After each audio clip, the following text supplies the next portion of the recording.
Assalamualaikum warahmatullahi wabarakatuh. Waalaikumsalam warahmatullahi wabarakatuh. Yang saya hormati Ibu Dr. Intan R. Silitonga, SPOG, KMKes, sebagai dosen pengampu mata kuliah Ilmu Penyakit Dalam dan teman-teman yang saya banggakan. Perkenalkan, nama saya Endah Mubarokah sebagai moderator perwakilan dari kelompok 6. Di sini kami akan mempresentasikan hasil diskusi kami yang berjudul Traktus Solidaritas pada Kehamilan, yang beranggotakan Endah Mubarokah, Siti Rahmah, Manda Aulia Senja, Kandita Yunia Adela, Alwa Nafisa Firdaus, Haja Aulia Mawadatul, Tarisa Khiarumar'ah, Siti Apita, dan Fitri Fauzia. Materi pertama akan dibacakan oleh Saudari Alwan Nafisa. Tepat dan waktu saya persilakan. Baik, terima kasih kepada moderator yang telah memberikan saya kesempatan untuk menjelaskan materi tentang infeksi traktus urinarius. Infeksi traktus urinarius merupakan komplikasi yang sering terjadi selama kehamilan. Pada sebagian besar penderita, infeksi sering terbatas pada traktus urinarius bawah.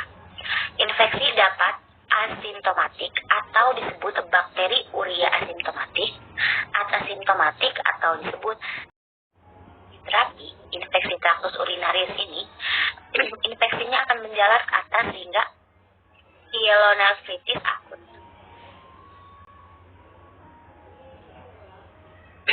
Di sini ada faktor predisposisi terjadi bakteria dan infeksi traktus urinarius selama kehamilan oleh karena perubahan hormonal dan pengaruh faktor mekanik yang berakibat. Ya, akibat yang pertama adalah aliran urin relatif statis di ureter. Yang kedua adalah gangguan pengosongan kantung kemih. Yang ketiga adalah meningkatnya residu urin. Yang faktor yang keempat adalah meningkatkan prevalensi refleks vesicoureter. Yang terakhir yaitu peningkatan pH urin. Terima kasih. Penjelasan selanjutnya akan dijelaskan oleh Saudari Fitri Fauzia.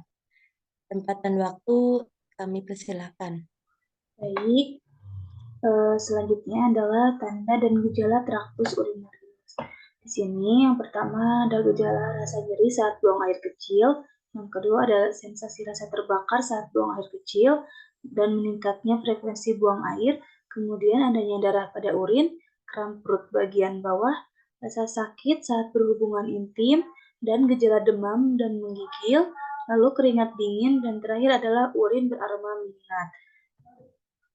Selanjutnya adalah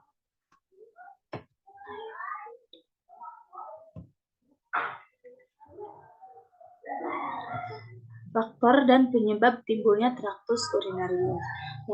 Yang pertama adalah faktor virulensi bakteri, yang kedua faktor kepekaan ekstrinsik, yang ketiga faktor kepekaan intrinsik, yang keempat adalah faktor ureter dan ginjal.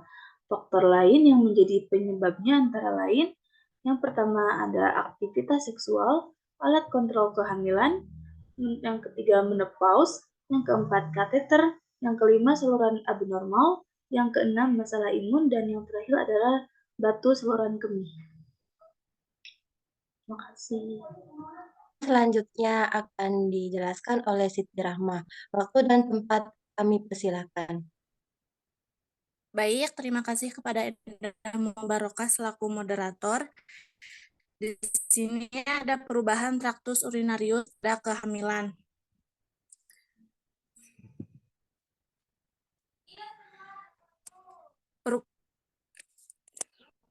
Yang pertama, pada trimester 1, pada bulan pertama kehamilan, vesika urinaria tertekan oleh uterus yang mulai membesar, sehingga terjadi gangguan miksi dalam bentuk sering kencing.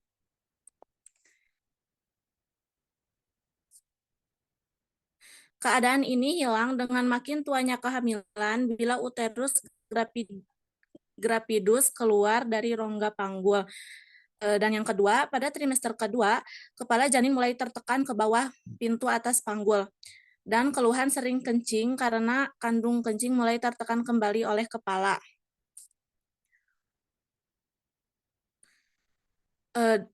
Pada trimester ketiga, bila kepala janin mulai turun ke bawah, PAP, keluhan sering kencing akan timbul lagi karena vesika urinaria mulai tertekan kembali. Dalam kehamilan, ureter berdilatasi karena pengaruh hormon progesteron, tetapi ureter kanan lebih membesar daripada ureter kiri karena mengalami lebih banyak tekanan dibandingkan dengan ureter kiri.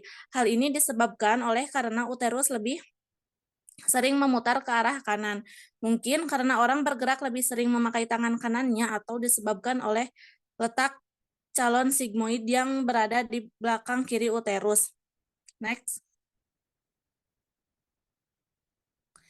Selanjutnya ada pemeriksaan radiologi traktus urinarius.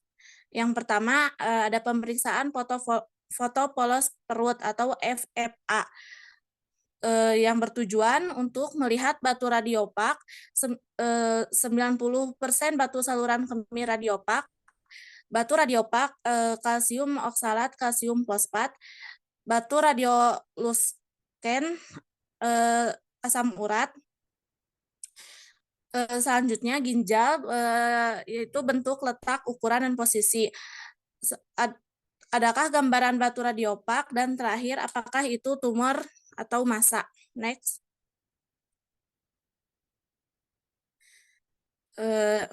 Yang selanjutnya ada pemeriksaan radiologi traktus urinarius pada IVP. Indikasinya yaitu yang pertama kelainan kongenital ginjal, yang kedua infeksi menaun ginjal atau leukosit dan eritrosit meningkat, yang ketiga tumor ginjal atau massa di abdomen dan hematuria, dan yang terakhir batu ginjal atau kolik dan hemator, dan yang kelima pemeriksaan umum. Adapun kontraindikasi dari pemeriksaan IVP, yang pertama alergi terhadap zat kontras, tes dulu. Yang kedua fungsi ginjal tidak baik, urium lebih dari 60 mg/% kreatinin lebih dari 2 mg/%. Yang ketiga anak-anak, yang keempat myeloma multipel, yang kelima penyakit hepar, yang keenam infeksi akut traktus urinarius, dan yang terakhir retensi cairan yang berlebihan. Adapun sebelum pemeriksaan dilakukan, persiapan terlebih dahulu diantaranya pemeriksaan laborat, yang kedua urium kurang dari 60 mg/% kreatinin kurang dari 2 mg/%. Yang ketiga BNO, yang keempat enema, dan yang terakhir skin test terhadap zat kontras. Adapun cara pengambilan foto pada pemeriksaan IVP yaitu foto ke-1 menit ke-3 sampai 5 setelah penyuntikan zat kontras, posisi terlentang. Yang kedua, foto kedua menit ke-15 sama seperti foto ke-1, dan yang ketiga, foto ketiga menit ke-30 penyuntikan zat kontras, posisi tengkurap. Yang keempat, foto keempat zat postmixi. Iya, dan yang terakhir foto kelima, bila fungsi ginjal belum tampak maka diteruskan sampai 2 jam, kalau perlu 24 jam. Terima kasih. Kembali ke moderator. Baik, terima kasih kepada Siti Rahma. Penjelasan selanjutnya akan dijelaskan oleh Tarisa. Baik, terima kasih Enda. Yang selanjutnya pemeriksaan IVP itu cara menilai pemotretan. Dari fungsi ginjal ada ekspresi normal PCS terlihat pada menit kelima, lalu sekresi normal kontur ginjal terlihat setelah menit kelima dengan kontur ginjal, lalu penilaian PCS diteruskan dengan bandingkan PCS kanan dan kiri. Nah, saat normal itu harus simetris ujung kalik seperti cuping, sudut papil sejajar, kontur ginjal rata, dan ureter tidak tampak dilatasi atau tidak tampak kinking. Selanjutnya, VU, identasi uterus dan prostat, filling defect, trabekula, devertikal. Lalu posting kenapa sisa urin, minimal urin istirahat, tren mobilis. Nah, yang selanjutnya ada pemeriksaan radiologi traktus urinarius pada RPG, yaitu teknik atau prosedur atau tata cara pemeriksaan sistem urinaria dengan menggunakan sinar X dan memasukkan media kontras secara retrograde atau berlawanan dengan alur sistem urinaria untuk menegakkan diagnosa. Nah, indikasinya ada struktur uretra, batu uretra, uretra injury, neoplasma panggul ginjal, batu ginjal, fistula ureter, ligasi ureter yang tidak sengaja. Nah, ada juga kontraindikasi yaitu uretritis yang merupakan kontraindikasi absolut karena dapat menyebarkan infeksi pada traktus urinari distal dan proksimal. Lalu peradangan yang terjadi akan sulit untuk diobati. Lalu ada struktur uretra, bukan kontraindikasi absolut, namun pemasukan kateter parah keadaan. Lalu next. Lalu komplikasi yang mungkin terjadi, injuri uretra, bladder injury, parafimos, struktur uretra, struktur daging, dan sisititis. Lalu ada persiapan pasien. Sama seperti persiapan pada pemeriksaan BNO-IVP, yaitu hasil ureum dan kreatinin normal. Yang kedua, 1 hari sebelum pemeriksaan, pasien makan makanan yang lunak atau rendah serat, misalnya bubur kecap. Yang ketiga, 12 jam sebelum pemeriksaan, pasien minum obat pencahar. Yang keempat, selanjutnya, pasien puasa sehingga pemeriksaan selesai dilakukan. Nah, selama puasa, pasien dianjurkan untuk tidak merokok dan banyak bicara untuk meminimalisasi udara dalam usus. Yang keenam, sebelum pemeriksaan dimulai, pasien buang air kecil untuk mengosongkan belas. Dan yang ketujuh, akibat rasa takut pada jarum suntik, perlu diperhatikan penjelasan pada pasien, dorongan mental dan emosional, dan yang kedelapan, penandatanganan informed consent. Terima kasih. Baik, terima kasih kepada Tarisa. Materi selanjutnya akan dijelaskan oleh Manda. Baik, terima kasih. Yang selanjutnya ada pemeriksaan radiologi traktus urinarius atau RPG. Yang pertama ada persiapan alat dan bahan, pesawat sinar X, lalu media kontras idium 20 cc, jarum suntik 20 cc, jarum 19G film dan kaset 24 kali 30 dan 30 kali 40. Lalu ada grid atau baki, lalu penanda atau RL, kateter dipasang dengan sistoskopi dan disinfektan. Lalu ada prosedur pemeriksaan. Pemeriksaan kateter dilakukan oleh dokter urologi dengan menggunakan bantuan sistoskopi secara retrograde melawan aliran sistem kemih melalui uretra sebelum pemeriksaan mulai dilakukan. Next.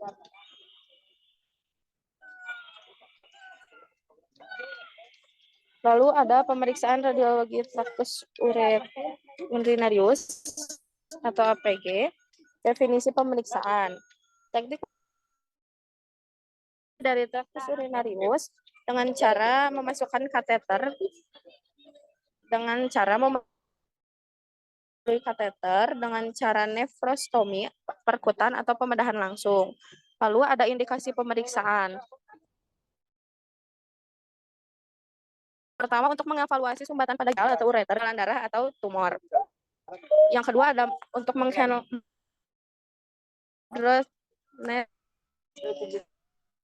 kondisi uret.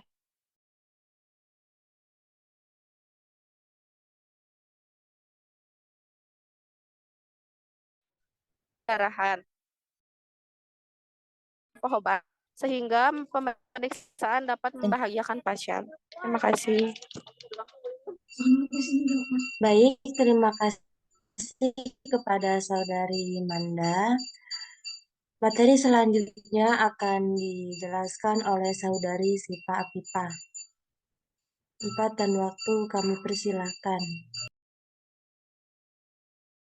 Baik, terima kasih Endah Mubarokah sebagai moderator masuk ke dalam APG. persiapan pasien. Yang pertama adalah tanyakan riwayat alergi terhadap adalah tanyakan apakah mengkonsumsi obat-obatan saat ini apa tidak. Yang ketiga adalah apabila pasien wanita dalam usia produktif, tanyakan terlebih dahulu apakah pasien sedang hamil atau tidak. Yang keempat adalah hasil ureum dan kreatinin normal apa tidak. Yang kelima adalah 1 hari sebelum pemeriksaan, pasien makan makanan yang lunak atau rendah serat, misalnya bubur kecap ataupun makanan yang lunak. Yang keenam adalah 12 jam sebelum pemeriksaan pasien minum obat penghancar. Yang ketujuh adalah selanjutnya pasien puasa sehingga pemeriksaan selesai dilakukan. Yang kedelapan adalah selama puasa pasien dianjurkan untuk tidak merokok dan banyak bicara untuk minimalisasi udara dalam usus. Yang kesembilan adalah lepaskan hal-hal logam yang mengganggu gambaran dapat pemeriksaan. Yang ke-10 adalah sebelum pemeriksaan dimulai, pasien buang air kecil untuk mengosongkan belas pendatangan informed consent. Next. Masuk ke dalam pemeriksaan radiologi traktus urinarius APG, yaitu venipunctur adalah prosedur invasif yang dapat menyebabkan komplikasi pada saat injeksi. Media kontras, petugas harus hati-hati dan selalu memastikan pasien telah diberikan penjelasan mendatangkan informed consent. Untuk pasien anak-anak harus diberikan penjelasan pada anak dan orang tua anak tersebut. Masuk ke dalam persiapan alat. Yang pertama yaitu kontras media. Prosedur pemeriksaannya yaitu kateter yang telah terpasang diklem, kemudian selang yang terhubung dengan urin dicabut. Yaitu yang kedua adalah spuit tersedia, kontras medis disiapkan. Prosedur pemeriksaannya, kontras medis disiapkan dengan mencampur media kontras dan NaCl dengan perbandingan 1/3. Yang ketiga adalah pembersih tangan. Prosedur pemeriksaannya sebelum memasukkan media kontras dilakukan plain foto dengan kasat 30x40 orientasi ginjal. Di sini ada plester. Prosedur pemeriksaannya yaitu memasukkan media kontras yang sudah diencerkan melalui kateter yang langsung terhubung dengan valvulosalis. Di sini ada alkohol. Prosedur pemeriksaannya terdapat 3 seri pemotretan dengan menggunakan film 30x40 dan 1 foto terakhir. Di sini ada NaCl dan alkobides. Next.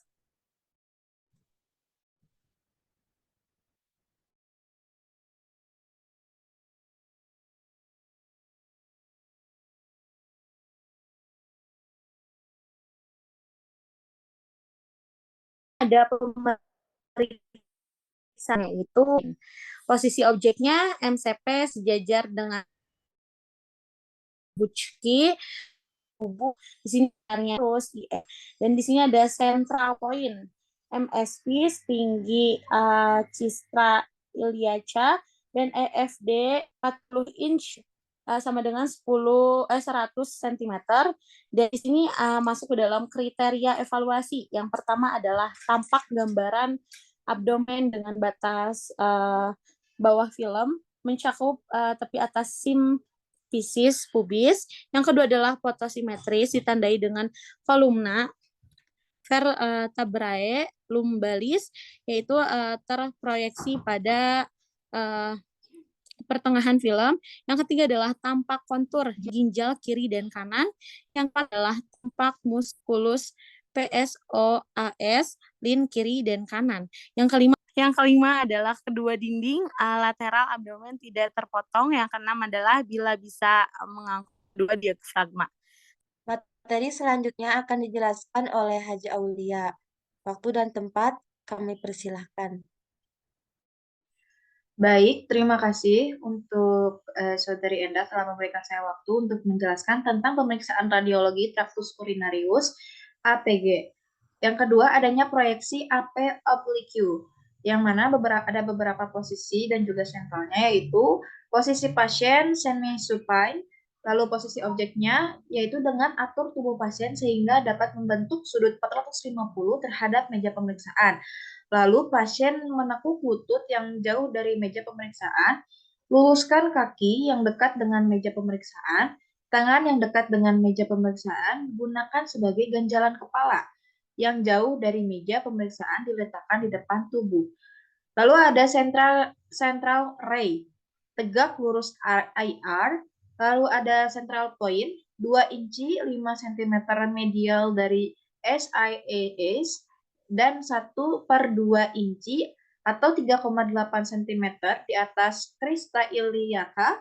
Lalu ada FFD yang mana 40 inci atau 100 cm. Dan juga ada kriteria evaluasi. Yang pertama ada verticalis tampak teriris kontras. Yang kedua ada posisi oblique. Ini juga digunakan untuk mengetahui ada atau tidaknya kondisi patologis pada ureter dengan perubahan posisi. Lalu ada pemeriksaan radiologi traktus urinarius. Kristografi. Pemeriksaan VU atau buli duodak zat kontrak. Yang pertama adanya indikasi kecurigaan BPH, massa intravesica urinaria, bantu VU, ke dinding VU, reflux ureter, radang mukosa ruptur dinding VU. Lalu ada kontraindikasi, yakni proses radang trakt urinarius akut, struktur uretrae. Lalu ada caranya, yakni tanpa persiapan dengan kateter kontrasnya yang dimasukkan sampai mengisi VU. Yang terakhir, adanya pemotretan posisi AP oblik kanan kiri.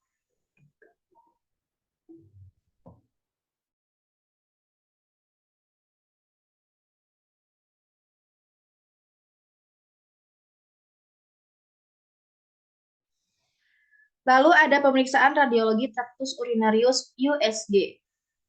Yang pertama, praktis, mudah dilakukan, lebih cepat akurat, tanpa kontraindikasi, tanpa adanya persiapan, tanpa sinar pengion, penggunaan menggunakan gelombang suara. Lalu ada organ traktus urinarius yang bisa diperiksa ginjal kanan kiri, VU atau buli 2, lalu ada juga prostat. Lalu sangat spesifik sekali membedakan massa kistik ataupun solid. Bila terdapat batu, maka tanda khas akustik shadow. Dan juga bila terdapat cairan, maka tanda khas Y posterior NHC.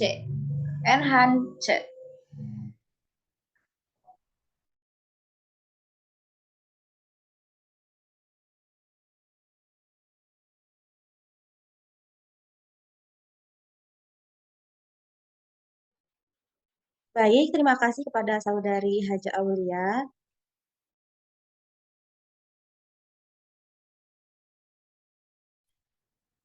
Materi selanjutnya akan dijelaskan oleh Saudari Kanditonia.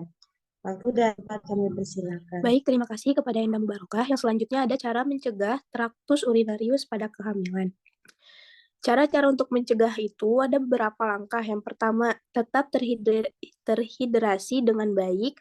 Yang kedua, kenakan pakaian yang longgar. Yang ketiga, kenakan pakaian dalam berbahan katun. Yang keempat, mengkonsumsi. Lalu yang kelima, hindari menggunakan produk kebersihan feminin. Yang keenam, hindari menggunakan spermisida. Lalu yang selanjutnya, gunakan pelumas. Yang selanjutnya, obati infeksi vagina. Yang ke-9, sering buang air kecil. Yang 10, praktikan kebersihan dengan baik. Next.